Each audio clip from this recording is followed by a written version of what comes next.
Hello नमस्कार दोस्तों, कैसे हैं आप। उम्मीद करता हूँ ठीक होंगे। Tricky I am with NL study में आपका स्वागत है दोस्तों।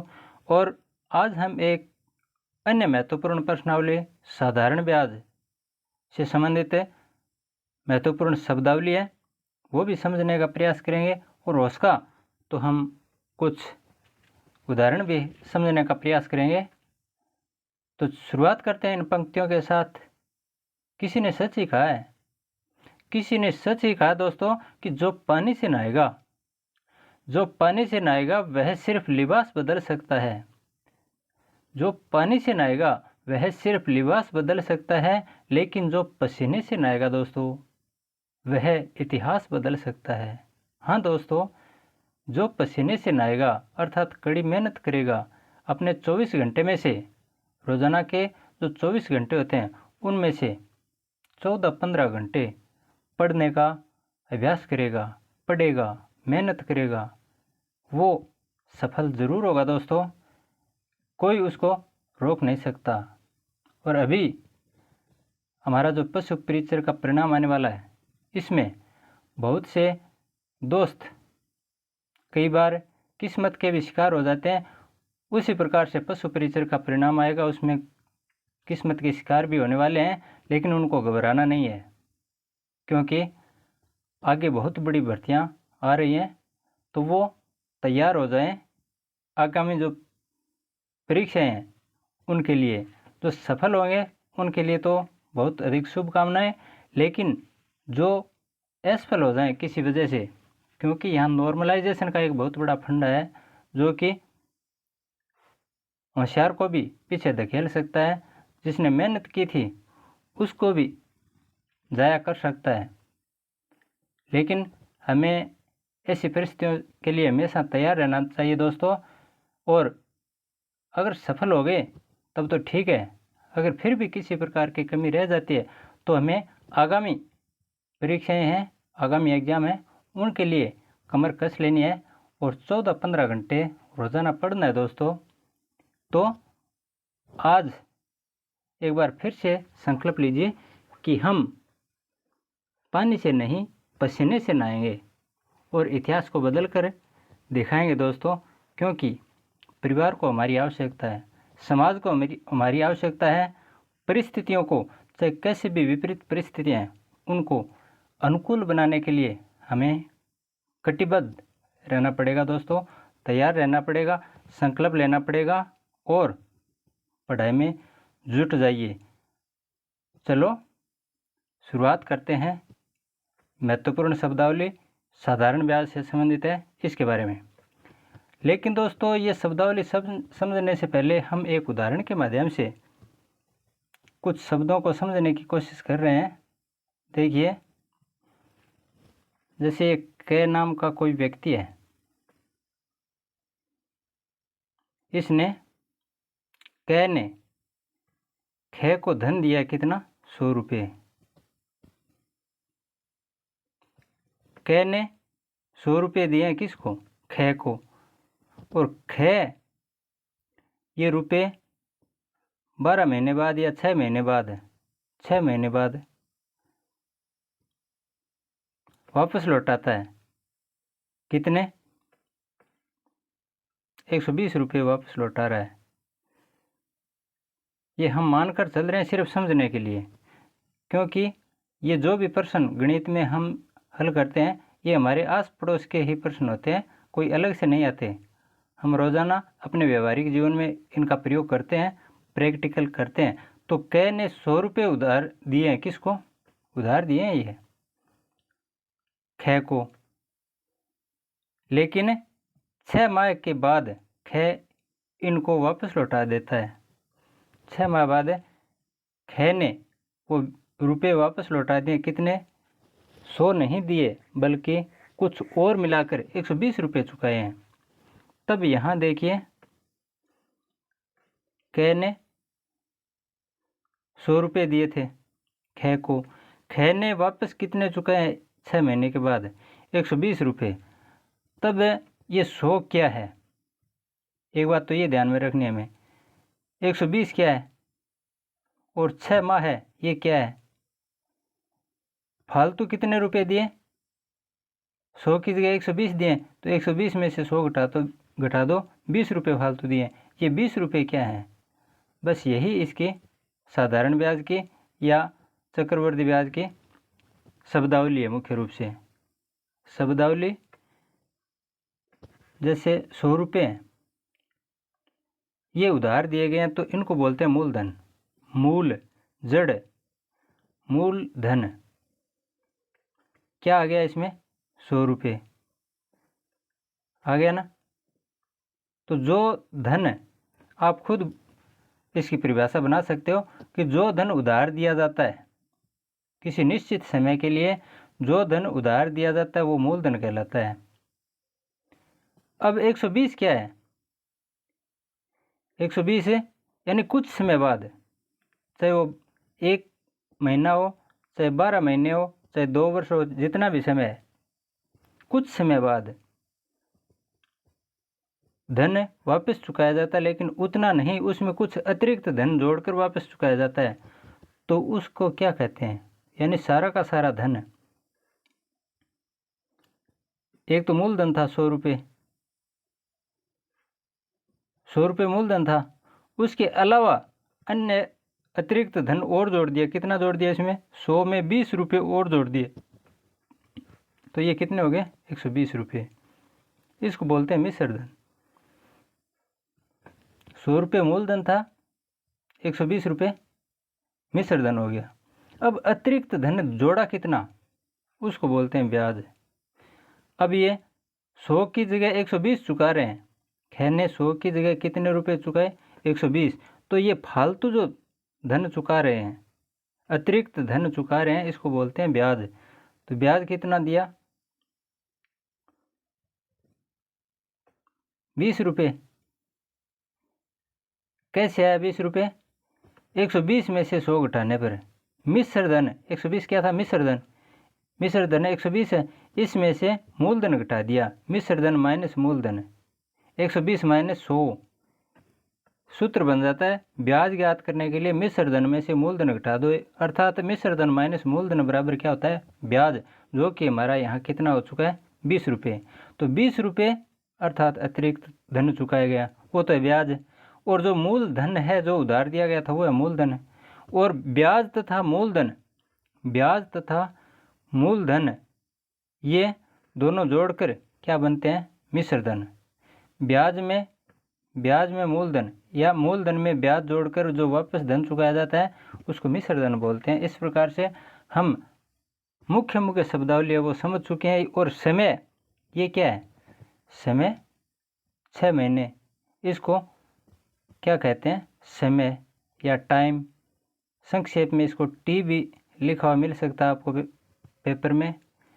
मिश्र धन है इसको अमाउंट ए, मूलधन है इसको प्रिंसिपल पी, ये पी के नाम से, ये ए के नाम से, और ब्याज है इंटरेस्ट आई के नाम से संक्षिप्त रूप से, और समय टी के रूप में लिखा हुआ मिल सकता है। चलिए अब हाँ दोस्तों, एक बात और बता देना चाहता हूँ, ये 20 रुपये चुकाने के लिए अतिरिक्त 20 रुपये चुकाएं, ये कोई निश्चित कोई नियम तय किया जाता है कि इस प्रकार से मेरे को वापस धन चुकाना पड़ेगा, तो उसको बोलते हैं, जो निश्चित किया जाता है वो दर 100 रुपये के हिसाब से वो निर्धारित की जाती है कि 100 रुपये के पीछे आपको 2 रुपये अतिरिक्त देने पड़ेंगे, 100 रुपये के पीछे आपको 15 रुपये अतिरिक्त देने पड़ेंगे। इस प्रकार से निर्धारित किया जाता है। जहाँ इस प्रश्न में देखिए 100 रुपया मूलधन था और वापस कितने चुकाए?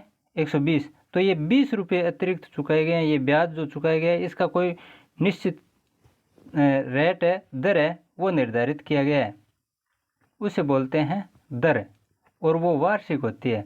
उसको रेट अंग्रेजी में आर से दर्शाते हैं। तो दर हमेशा वार्षिक के हिसाब से तय की जाती है।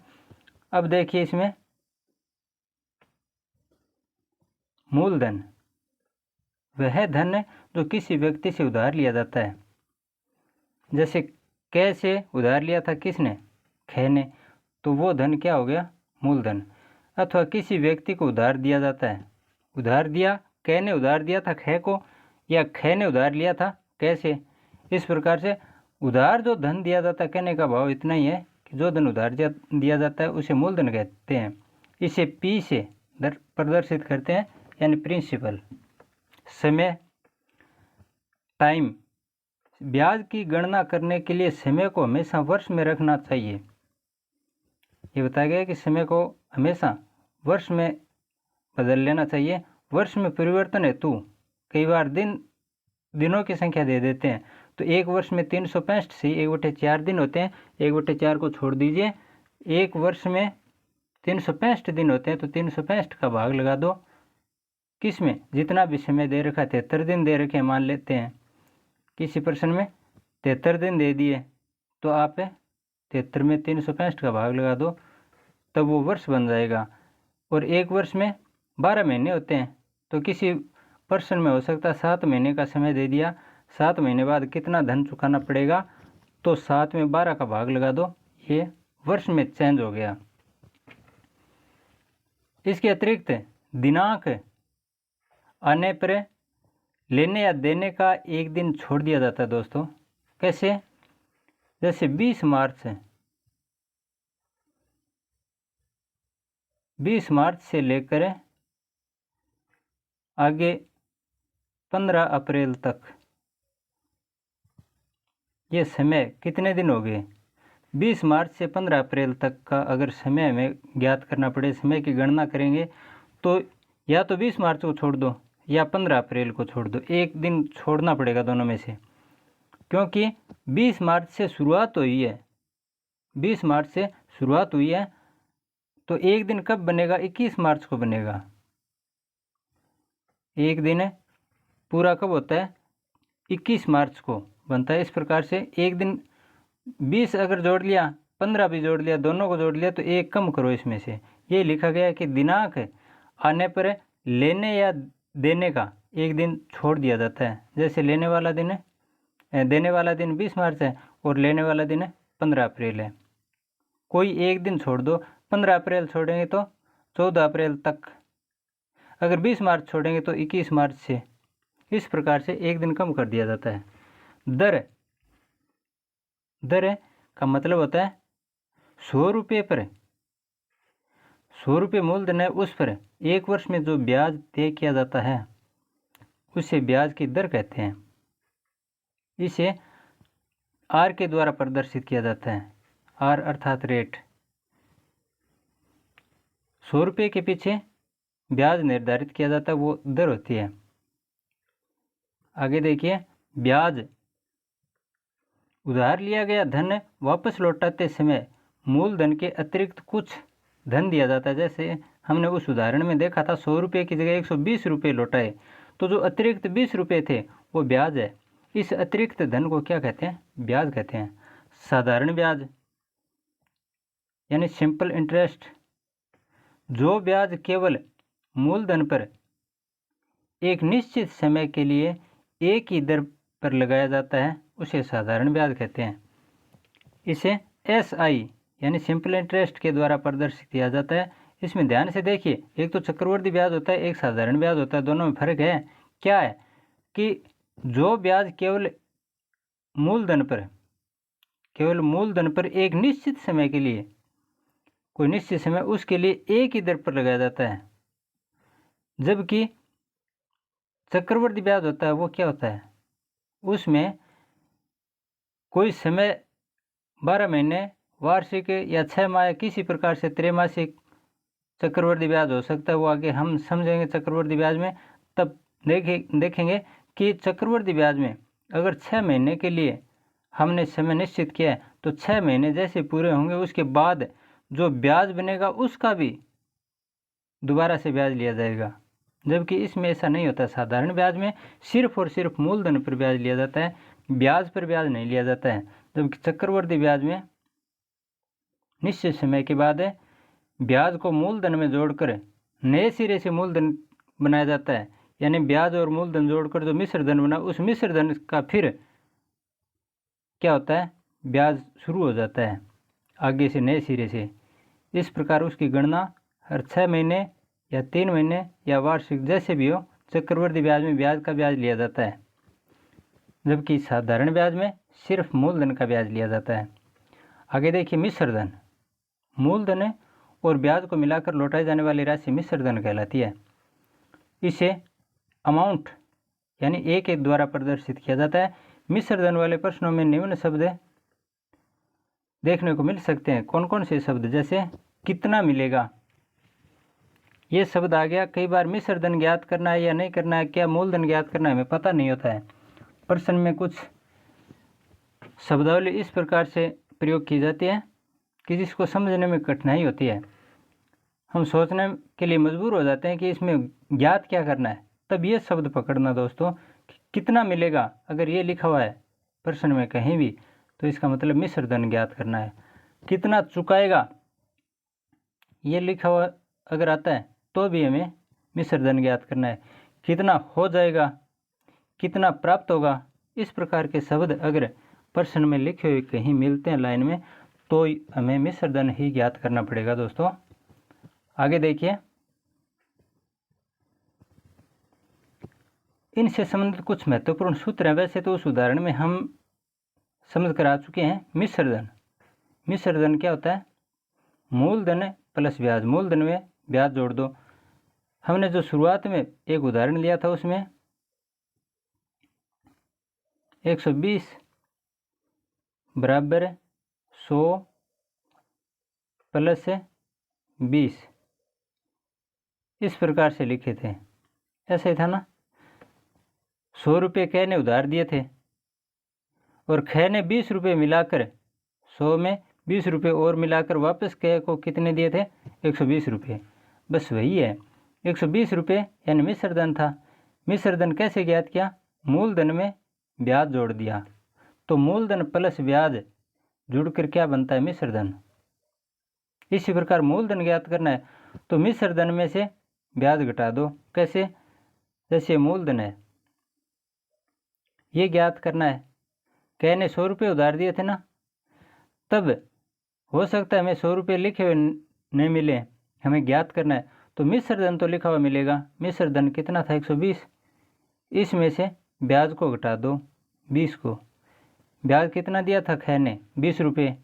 और मिश्र धन कितना था? 120। तो मूलधन कितना हुआ? 120 में से 20 घटा दो, अर्थात मिश्र धन में से ब्याज घटा दो। इसी प्रकार अगर ब्याज ज्ञात करना है तो ब्याज कितना था उस प्रश्न में? 20 रुपये। कैसे आया? मिश्र धन 120 यानी ब्याज सहित कुल कितने रुपये चुकाए थे ख ने? 120। उसमें से मूलधन अर्थात 100 रुपये घटा दो, कितने बचते हैं? 20 रुपये। ऐसे तो क्या था वो उदाहरण, उसी के आधार पर हम ये सूत्र समझ रहे हैं। मूलधन बराबर होता है मिश्र धन माइनस ब्याज, मिश्र धन बराबर मूलधन प्लस ब्याज, और ब्याज बराबर होता है मिश्र धन माइनस मूलधन। आगे देखिए सरल ब्याज। सरल ब्याज ज्ञात करने का सूत्र क्या होता है? ये तो सीधा सा कॉन्सेप्ट है,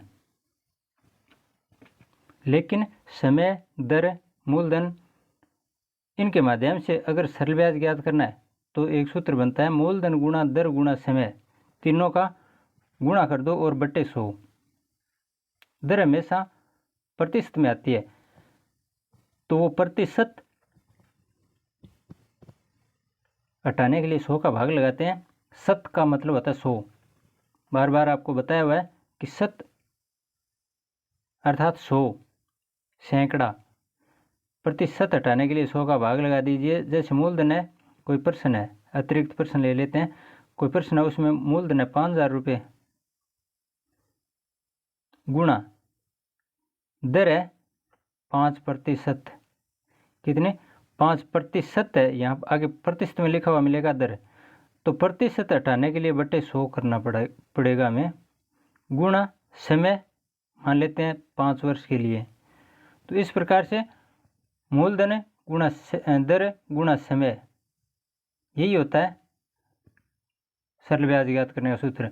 अब ये 100 अगर ऐसे लिखा हुआ प्रतिशत हटाकर सीधा दर के नीचे लिख दो, चाहे ऐसे लिख दो, मूलधन गुणा दर गुणा समय, तीनों का गुणा करके बट्टा 100, यानी ये भाग का निशान है बट्टा 100, ऐसे लिख दो चाहे ऐसे लिख दो। और मूलधन ज्ञात करने के लिए इसी सूत्र के आधार पर मूलधन ज्ञात करने के लिए ब्याज, ये देखिए मूलधन गुणा दर गुणा समय, ये लाइन मैं एक बार आपको पुनः बता रहा हूँ। ये तो मूलधन गुणा दर गुणा समय और बराबर है मूलधन गुणा दर गुणा समय बराबर क्या है सरल ब्याज, अर्थात से ब्याज संक्षेप में लिख रहा हूँ मैं सरल ब्याज बटे 100 है।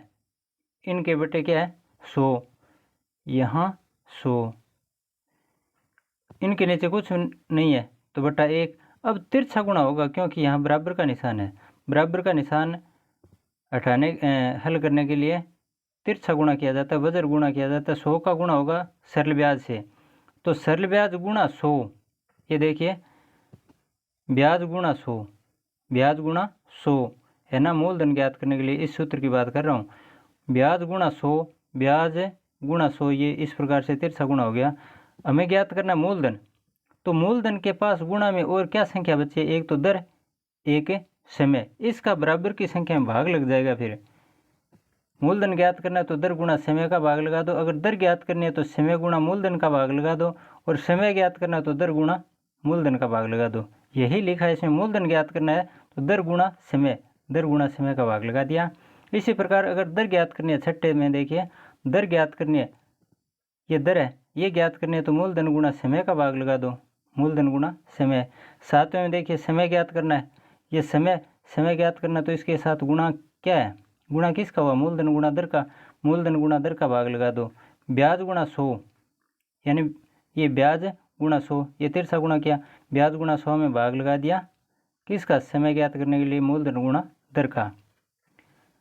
आगे देखिए मूलधन बराबर मिश्र धन गुणा 100 बट्टा 100 प्लस समय गुणा दर। ये भी ध्यान रखना दोस्तों, ये भी काम आएगा सूत्र। अगर मूलधन ज्ञात करना है और मिश्र धन दे रखा है तब मिश्र धन गुणा 100 बट्टा मिश्र धन का 100 से गुणा कर दो बटा 100 प्लस 100 में जोड़ना है क्या, समय गुणा दर, समय गुणा दर जोड़ दीजिए 100 में और फिर भाग लगा दीजिए। ये ब्याज दिया हुआ नहीं मिलेगा तब करना है। इस प्रकार से दोस्तों हम आज के वीडियो में मूलधन से सरल ब्याज से संबंधित जो महत्वपूर्ण शब्दावली थी और इसका जो मुख्य रूप से मूल आधार था, कॉन्सेप्ट था, उसको समझने का प्रयास किया है। और इसमें हम समझने में अगर थोड़ा सा आप ध्यान से पढ़ोगे तो कामयाब भी होंगे। आज के लिए बस इतना ही। इनसे संबंधित अन्य उदाहरण मैं अगले वीडियो में लेके आऊँगा। तब तक के लिए धन्यवाद। जय हिंद।